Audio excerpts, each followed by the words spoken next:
Hey, this is Craig. Let's talk about cars. So we last left off in part one talking about drive lines all the way down into the differential and how it splits 90 degrees to go down the axle shafts. We talked about semi-floating and full floating axle shafts, a little bit about lubrication, and now you went and hopefully you went and watched that video on how a differential works, right? That video totally helps. Again, I can explain, but that video, they did a fantastic job explaining differential action. So now you know what an open differential is. So there is some problems with an open differential. Basically, the way that the differential works to accommodate that difference in speed is kind of a good thing again, and it can be a bad thing. So it's bad if you have a tire with poor traction, as depicted on this picture right here on the left.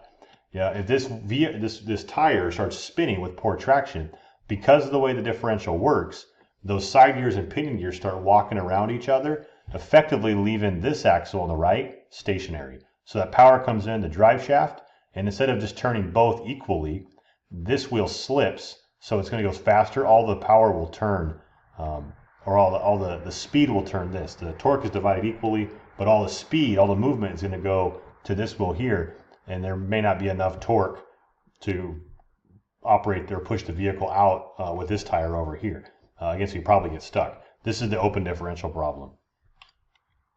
So the solution is limited slip and locking differentials. Basically, OEM, original equipment manufactured limited slip differentials, are designed for improved traction while driving on roads with reduced traction and when smooth drivability is important. They provide enough slip, and this is key, in the differential to allow the vehicle to turn corners, but they limit the free turning so both drive wheels will receive adequate torque. These differentials often go by a proprietary name like Positraction, Verilok, and Hydrolock. There's many variables and different types we'll talk about in a little bit. But these limited slip differentials are used in rear drive axles, sometimes in the front and center diffs of all-wheel drive vehicles. Again, if you're going to use them, they're more common in the rear because in the front it can affect steering.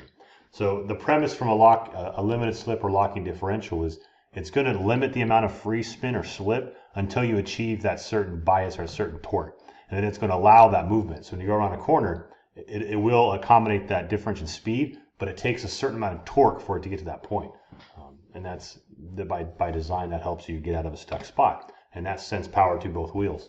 Here's kind of an overview of a four-wheel drive vehicle, which we'll talk about later, with open differentials on the left and with a locking differentials on the right. So on the left, you see power comes down through the engine, the transmission, transfer case right here, and it splits in four-wheel drive mode. It's going to come out the front drive shaft and the rear drive shaft. Again, in the open differential, if I have a slippery situation on the left, it could be anything that causes ice, snow, sand, those wheels to spin, less traction. All the power, or all the speed, I should say, is going to go to those wheels that slip, leaving the wheels that grip not moving. Obviously not what you want. So if you put in this limited slip mechanism inside the differentials, regardless of this wheel slipping, it's going to send speed and movement to both wheels. That way you get movement on the wheels that grip, and they're going to help pull you out. Again, that's just the design of the open differential. If you think about that video, when the person held the one wheel and turned the other one, it just kept moving and walking around those gears. That's what's happened is the wheel's stationary, the carrier walks around those gears on the one that's gripping, thereby sending all the power to the one that moves. So again, the locking differential fixes that by sending the power and speed and movement to both wheels equally. How they do that definitely varies by brand and type. There's many different types. You have viscous coupling, you have plates, you have coif, you have torsional, you have all kinds of different differential stuff. I'll talk about the most common type, and by far the most common type is this plate type, limited slip. So basically you have these preload spring right here and a clutch stack. And what this clutch stack does, it has steels and frictions. Half of them are connected to the carrier, or the axle, and half of them are connected to the carrier, half are connected to the axle. So this spring pushes on the side gears and these clutch stack right here, effectively eliminating differential actuation. It isn't until you turn on a corner that the torque applied to it as you turn around, that braking torque, is higher than the spring tension, and that allows these clutches and steels to move, which gives you that differential movement.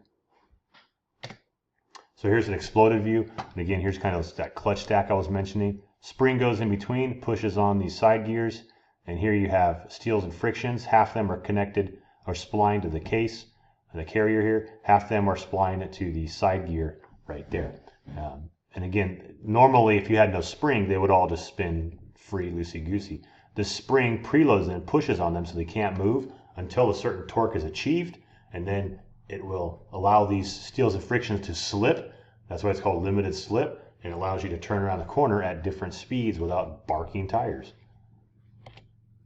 And of course there's an electronic limited slip also, so you activate this magnetic coil and that causes the same kind of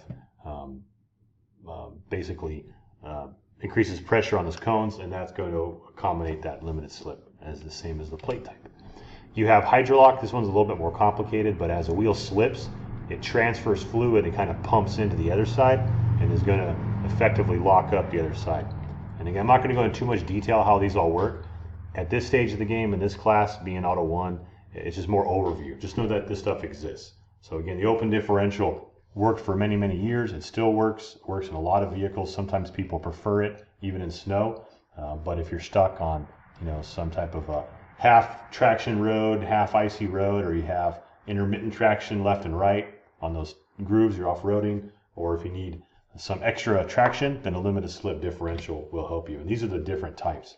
There's cone type. Here's an exploded view of that cone type. Again, this PDF is on Canvas if you want to see that. Power lock differential, Eaton lock-in differential, real popular as well. Viscous coupling. This one's kind of cool. It uses the same technology as a viscous fan, cooling fan. So as these plates, half of them are connected to the one shaft, half on the other shaft. As you have a variance in speed, that creates friction and heats up this fluid, which causes them to effectively lock up, limiting the slippage.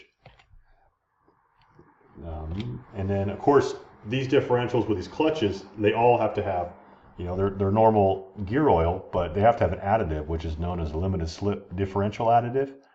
You'll know it when you open it. It smells quite pungent, but basically you put in a bottle or two, depending on the tech you talk to, inside the differential. And what this does is it allows those clutches and those frictions and steels to move and slip without burning up. Without this fluid, they can burn up. So you forget the fluid, it can be quite expensive.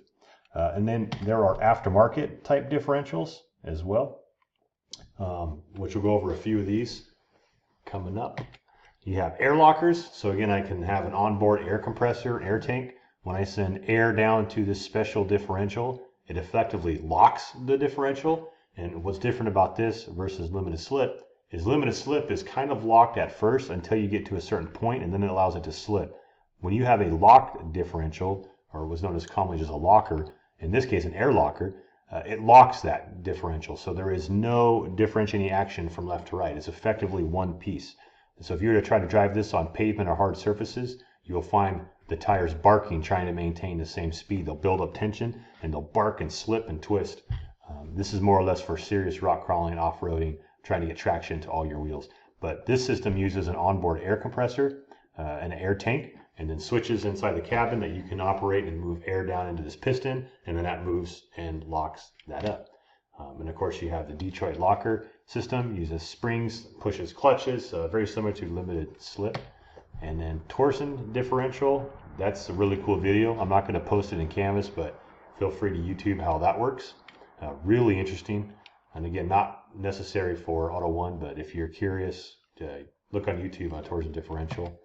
True track differential, there's a Quaff differential, and e-lockers. I don't know if I talked about e-lockers or not, but they have electronic locking rear ends as well.